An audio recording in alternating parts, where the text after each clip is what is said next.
Welcome, my name is Lieutenant Mark Cherney and I am the Aviation Bureau Supervisor for the Sheriff's Office. So that you know a little bit about me, I've been with the Sheriff's Office for more than 23 years now. I was raised in Collier County and graduated from Baron Collier High School, after which I attended Embry-Riddle Aeronautical University where I obtained my bachelor's degree in aeronautical science. Following graduation from there, I came back to the Naples area where I flew overnight cargo, charter, and flight instructed for a couple of years before joining the Sheriff's Office. I went on to earn my master's degree in public administration in 1999. Historically, the Collier County Sheriff's Office has operated a variety of aircraft since 1976, but it was not until 1984 when demand for airborne support was such that an aviation bureau was officially formed. All CCSO flight operations are conducted utilizing a two-person flight crew, being the pilot and the tactical flight officer for safety purposes. The pilot's responsibilities are to fly the aircraft and maintain the safety of flight, whereas the tactical flight officer's responsibilities are to search, communicate, and direct law enforcement units on the ground. Aircraft currently operated by the Collier County Sheriff's Office consists of two 1971 Bell OH-58 military surplus helicopters and one Cessna 182 fixed-wing aircraft. All CCSO aircraft acquired to date have been done so through the use of confiscated trust funds, federal grant monies, and surplus property programs. Much of our specialized equipment has been funded in the same method rather than relying on ad valorem taxation dollars. Now I would like to introduce you to a few members of our Bureau. Hello, my name is Ed Henderson and I'm one of the pilots for the Collier County Sheriff's Office Aviation Bureau. I began my flying career in 1984 in the Tennessee Army National Guard as a crew chief and aerial observer. In 1990, I graduated the United States Army Flight School in Fort Rucker, Alabama and served as an attack helicopter pilot for the next 8 years. During that time, I became a deputy sheriff for the Jackson County Sheriff's Office in the Florida Panhandle, where I served 7 years both as a road patrol deputy and the sole helicopter pilot. In 1998, I began my career with the Collier County Sheriff's Office and have served here as a helicopter pilot for going on 11 years. The Aviation Bureau performs 3 basic flight missions: proactive, reactive, and investigative. Proactive targeted day and night patrol flights are performed based on crime trends within the county that are identified through the CompStat process. The purpose of these flights is to patrol commercial and residential properties to suppress crime and locate suspicious activity and crimes in progress. During a typical patrol flight, we look for vehicles parked in odd places in neighborhoods and scan commercial properties and rooftops with the infrared equipment looking for anything out of the ordinary. When a suspicious person or vehicle is located, we call for an available deputy to come and check the situation. We also use the helicopter to provide for officer safety. When a deputy arrives on the scene of a call or performs a traffic stop, we can provide overwatch for them until another backup unit can arrive. This is one of 2 helicopters we have here at the Sheriff's Office. It's a Bell OH-58. It's the workhorse of the Aviation Bureau. We do all our patrol work with this helicopter, and we have quite a few different pieces of equipment on the aircraft that we utilize that really help us out on patrol. The first piece of equipment, probably the most important piece, is the forward-looking infrared system. If you'll notice the gimbal here, you'll see 3 lenses in the gimbal. The first lens here is a daytime color camera. It has optics that'll reach out to a 200 millimeter zoom range. The next lens, this is actually a germanium lens. You can't see through that. Behind that lens houses the forward-looking infrared imager. The top lens here is a laser designator. It's an infrared laser. It can only be seen by night vision goggles. Another piece of equipment we have on the aircraft is our searchlight. It's a Starburst SX5. It's 16 million candle power.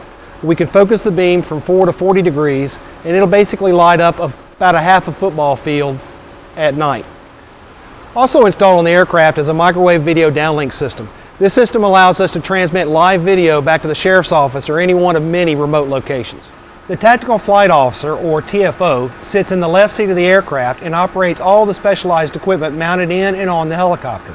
This includes the infrared camera, searchlight, moving map system, and the law enforcement radio.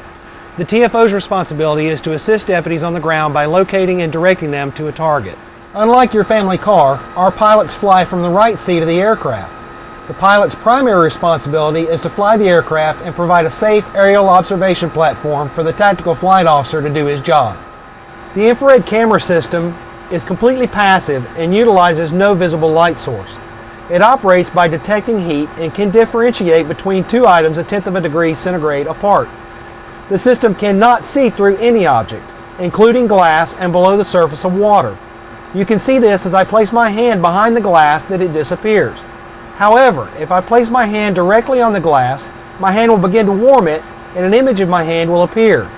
We are still not seeing through the glass, only where my hand has changed the thermal properties of the glass, creating a warm spot. Even after removing my hand, an image of it will remain for some time until the glass returns to its normal temperature. On the tactical flight officer side, we have a color video display that displays both the image of the thermal imaging camera system and the moving map display. On the right-hand side of the aircraft, we have all the flight instruments for the pilot, as well as radios, communication equipment, and flight controls.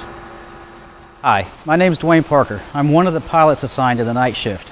I've been employed with CCSO for 8 years. I began flying airplanes in 1988 and obtained my helicopter ratings in 1998. I originally started my law enforcement career in 1991 with the Hillsborough County Sheriff's Office up in Tampa, Florida.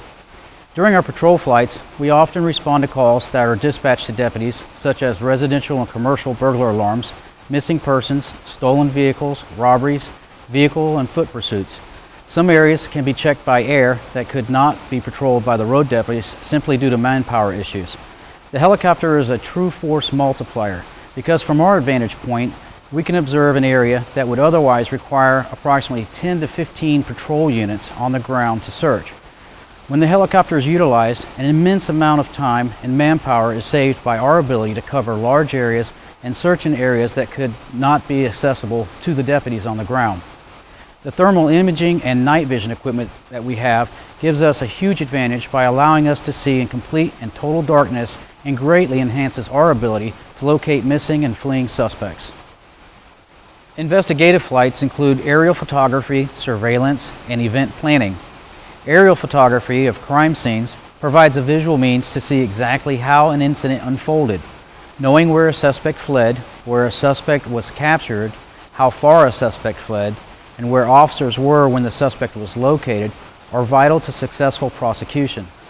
Reactive flights are call-outs that are flown at the request of a road patrol deputy or a supervisor for the immediate response to a call, where the helicopter can be an invaluable service in locating a lost or a missing person.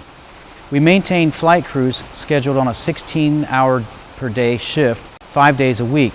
The remaining time is covered as an on-call by our flight crews. Typically, our reactive call-outs are for crimes having just occurred, such as robberies, burglaries, auto theft, rape, or assault, and the suspect is attempting to flee our officers. Road patrol officers will establish a perimeter to contain the suspect and then request the helicopter and usually a canine to search the area. Once this occurs, suspect apprehension rate dramatically increases as the suspect cannot run or they will be seen by the aircraft. If they hide or not move, then that will allow the canine officers to track the suspect and make the apprehension. Of even greater importance, we respond to all calls where a child or an elderly adult is missing or endangered. Having the search capability of more than 10 road patrol units permits the aircraft to rapidly respond and search a much greater area faster than what the ground units could do. The same holds true with missing boaters and downed aircraft. Additionally, aircraft response to vehicular pursuits directly increase public safety by terminating the ground pursuit. Terminating the ground pursuit usually results in the suspect slowing down and returning to a normal driving pattern, thereby making it safer for all persons involved, inclusive of the incident of bystanders. The aircraft is then free to covertly follow the vehicle and direct road patrol officers until the vehicle comes to a stop where an apprehension can be safely conducted. If you see the helicopter overhead and it remains in one area for more than 2 or 3 minutes, we could be performing one of the many duties that we have assigned to us, from missing Alzheimer's patients to searching for a fleeing felon. The best thing for you to do is stay inside, lock your doors, and if you see or hear anything that's out of the ordinary, call the Sheriff's Office and let us know. If you are lost or you think that you may have been reported as a missing person, Move to an area that's open and attract the attention of the aircrew by waving your arms or a brightly colored object. You can also use an available signaling device such as a flashlight, a flare, or a camera flash. With the night vision goggles that we have, even the smallest light from your cell phone or a lighter can be seen from great distances away. The aircrew will make every effort at that time to signal back to you that you have been located. Most importantly, stay put until help arrives. Okay, he's running west toward the building, southwest.